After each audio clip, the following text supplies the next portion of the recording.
Thank you for joining my talk today. I've been invited to talk about offline and out of mind, staying your best self in the age of social media. A new topic, I think, but a very hot topic and a current topic. I'm not going to talk about my business or anything like that, so it's also a bit new for me. I'm going to talk about myself and the people in my company. We're on the Project U stage, so here we go, 20 minutes. So I'm Maddie, and I spent my work life and my personal life on social media. That's about 50 hours a week and 3,000 hours a year, and that's a lot. Obviously, I'm not on there all the time, but the time we spend on social media is increasing. And I'm not complaining, I love it. I mean, I've built a business model around it, so I'm not complaining, but there's also a counter side to it. And I want to talk about it today, what we as a company do to stay healthy and make our people aware of what social media can do, also from more of a negative point of view. So I'm the founder of IMA, Influencer Marketing Agency. And here you see a part of my team. And we lead the way how brands work with influencers and social media around the globe. And all of these people are on social media, but not only in their private life, they're also scrolling through Instagram, newsfeed, Facebook posts, checking live posts during their work life. So that gives quite some stress and a lot of, there's a lot of things happening and going on. And there are 75 of them. There are 75 young, eager, international millennials, digital natives. So how do we make them aware of what social media is doing so that it's not only a super powerful tool, but there's also some negative press around it, talking about millennial burnout, idealization of perfection. So how do we deal with that? And let's state I'm not an expert, but I can tell you how we work with it and how we take the responsibility for our team. So I think it all starts with staying your best self. And as a manager, I think it starts giving the best role model. So if you give a good example, set a good example, the team will follow. So let's start with my personal story. How do I stay my best self as an entrepreneur, but also in the age of social media? Let's take you a step back. This was actually a funny moment for me, an eye-opener. This is a Gmail statistic rollout. Everyone can do it if you're using Gmail. And it shows you who in the company is a top email sender and receiver. And I was number 1 and 2 in both of them. And I was like, okay, am I actually putting myself first? Because if I look at this overview, I think I'm working quite hard and I'm putting myself way too much in my laptop, in my email. Let's slow it down and sort of rebalance work life and social life. So I started to let go a little bit more, sort of a digital detox. And I think that's really, really important. Something that I do myself, but also that we advise to our team members. So switching off work, laptops, and phones over the weekend, and also during night times. And it may sound easy, but a lot of people don't do it, and it will still give your brain a lot to still work on and go on with. So really, really, really letting go is important to us. So putting yourself first instead of putting your work first. Because overall, we're spending 90,000 hours in our lives working, and that's a lot. So we better spend those working hours in a healthy and in a nice way. And we have to take this fact serious that there are a lot of health conditions going on, because the burnout situation is a reality, and we're also having it a lot of happening in our company. So I think it's something to openly discuss and talk about. Something that I did recently myself is I actually took a sabbatical. And if you would have asked me 2 years ago, like, hey, why don't you go on a longer trip and just take some time off? I would have said, hell no. I'm building a company. I have to work, work, work. I have to, be ambitious, build a career. But then after 9 years of building, at some point I thought, I don't even really enjoy my success anymore, I want to reflect and stand still. So why don't I take a break? And then the first 3 months of this year, I did it. I took a break, and actually, I can advise it to anyone. If you have the luxury to do it and you have the good people around you, it's the good timing, it really re-energizes your brain and your creativity. And I think it's nothing to be ashamed of. It's actually something very brave to do. And during my time off, I also watched this TED Talk from Steven Sagmeister, which is a very inspiring one to watch. I'm not going to show it right now, but if you have the time, watch it. He also talks about the power of time off, so what that can do to your brain and how you can really re-energize from time off. And he introduced a really interesting model.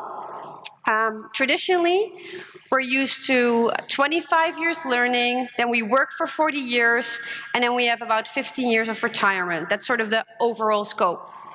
But why don't we sort of chop up the retirement part and put it in bits and pieces in between work life? I mean, sounds more logic to me, and it will give you more energy along the way.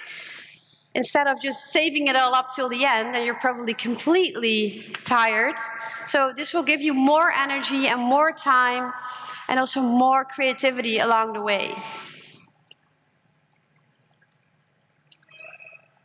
That's a bit of my personal story, but obviously I also have a team to take care of. So how do I help my employees, those 75 eager millennials, to also stay their best selves?